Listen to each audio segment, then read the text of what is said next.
USA के NSA ने Biden को हमले की जानकारी दे दी है। बाइडेन को हमले के बारे में ब्रीफ किया गया है।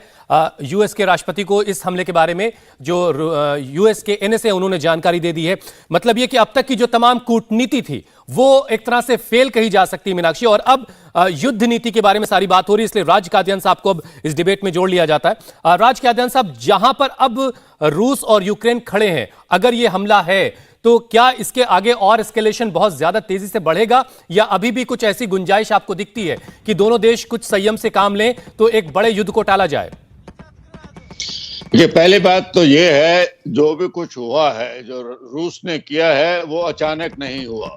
वो तो कई सालों से कह रहा है कि नेटो को और पूर्व में नहीं आने दिया जाए और यूक्रेन उसका मेंबर नहीं बनाया जाए, और उसने तो सेना जमा करे भी 5-6 हफ्ते पहले से कर रहा है। तो किसी को ऐसा अचानक कुछ नहीं हुआ।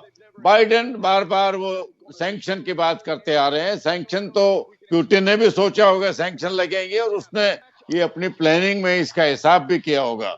और यही वजह थी कि 4 फरवरी को पुतिन ने चीन के साथ एक 30 साल का गैस सप्लाई का समझौता भी कर लिया है, और जिसकी पेमेंट भी यूरोज में आएगी। तो उसने अपना जो भी कुछ कर सकता था इकोनॉमिक फ्रंट पर भी कर लिया है। अब मैं समझता हूँ मिलिटरीली इस ऑपरेशन के 3 फेजेस हैं। पहला फेज वो जो पूरा हो चुका है कि जहां पर जो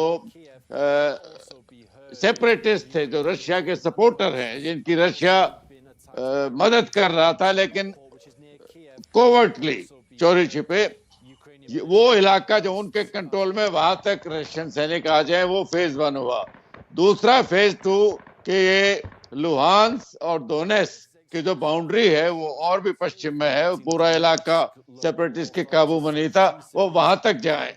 वो भी कुछ हद तक ठीक है, क्योंकि पुतिन ने उन दोनों को एक अलग कंट्री घोषित कर दिया गया, रिपब्लिक, और वो कहते हैं वो हमारी मदद मांग रहे हैं, हमारे एलाइज है तो मैं मदद करूंगा। लेकिन अगर वो इससे बढ़कर यूक्रेन पर हमला करते हैं तो मॉरल जस्टिफिकेशन उनके लिए कम है, क्योंकि उन्होंने कादियान साहब जरा एक चीज ये समझाइए कि बाइडेन इतनी दूर बैठे हैं, नेटो कंट्रीज प्रैक्टिकली ये सारी जो धमकियां यूरोपियन कंट्रीज की तरफ से, नेटो कंट्रीज की तरफ से, यूएस की तरफ से रशिया को दी जा रही थी, उनका कितना असर आप देखते हैं? क्योंकि हमला तो रशिया ने कर दिया है, क्योंकि जो पास की जितनी कंट्रीज हैं रशिया के आसपास की, वहां पर तो वही सबसे ताकतवर है। देखिए, मेरा मानना है अमेरिका और यूरोप के तरकश में एक ही तीर है, वो है सैंक्शन का। वो अपने ट्रूप्स नहीं भेजेंगे। यूरोप तो 2 महायुद्ध देख चुका है जहां केंद्र बिंदु यूरोप में था। हालांकि अभी पॉपुलेशन जो है वो 77 साल के हैं, लेकिन वो जानते हैं कि अभी वो खुशहाली में रह रहे हैं, वो उनकी इकोनॉमी बड़ी अच्छी है, कोई नहीं लड़ाई चाहेगा। अगर अमेरिका चाहेगा भी तो यूरोप शायद उसका साथ नहीं दे पाएगा। तो ये लड़ाई आप बिल्कुल ठीक तरफ इशारा कर रहे हैं। देखिए, युद्ध तो कोई भी नहीं चाहता है, लेकिन इसके बावजूद एक युद्ध के मुहाने पर तो खड़ा हुआ है विश्व। इसी को थोड़ा सा आगे बढ़ाते हुए मल्होत्रा साहब, इसमें अगर हम रशिया का पक्ष भी देखें, रशिया ये कहता है कि हमने पहले ही साफ कर दिया कि हमें पूरब में नाटो का विस्तार कतई मंजूर नहीं है। अमेरिका हमारे बॉर्डर इलाकों में मिसाइल ताने खड़ा है, और उन्होंने इसकी तुलना की, अगर कनाडा या मैक्सिको की सीमा पर हम मिसाइलें तैनात कर दें तो फिर अमेरिका को कैसा लगेगा? देखिए, रशिया का जो सिक्योरिटी कंसर्न है वो मेरी असेसमेंट में बिल्कुल लेजिटिमेट है।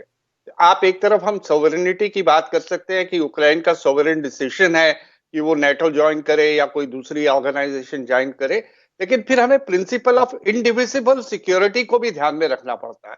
अब ऐसा तो नहीं हो सकता। अब बहुत ही एक सिंपल सा एग्जाम्पल देता हूं। आप अपना मकान की रिपेयर कर रहे हैं, रेनोवेशन कर रहे हैं, ये आपका राइट है, लेकिन आप अपना मकान रिपेयर और रेनोवेट करते हैं तो उससे अगर मेरे मकान की फाउंडेशन में कुछ गड़बड़ होने वाली है तो मुझे प्रिवेंटिव एक्शन लेना ही पड़ेगा। बहुत सिंपल सा उदाहरण दे रहा हूं मैं आपको, लेकिन बात यही है, जब से सोवियत यूनियन का विघटन हुआ है, रशिया ने यही एश्योरेंसेस मांगी है नेटो से कि वो ईस्टवर्ड एक्सपैंड नहीं करेगा। अब बदकिस्मती से रशिया जो है पहले कुछ 10, 15, 20 साल तक कमजोर था, लेकिन जब और इसके चलते 14 नाटो के देश बन गए उसके अड़ोस पड़ोस में, वार्सा पैक्ट के, फॉर्मर सोवियत रिपब्लिक्स के, और वो कुछ नहीं कर पाया।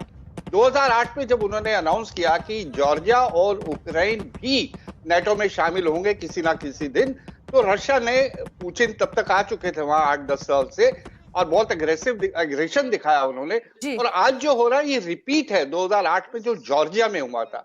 एग्जैक्टली ऐसी ही सिचुएशन क्रिएट करी थी रशिया ने जॉर्जिया में, वहां मिलिट्री इंटरवीन किया था। इंडिया टीवी हर वक्त हर जगह डाउनलोड करने के लिए सर्च करें India TV news Google play store या ऐप स्टोर पर।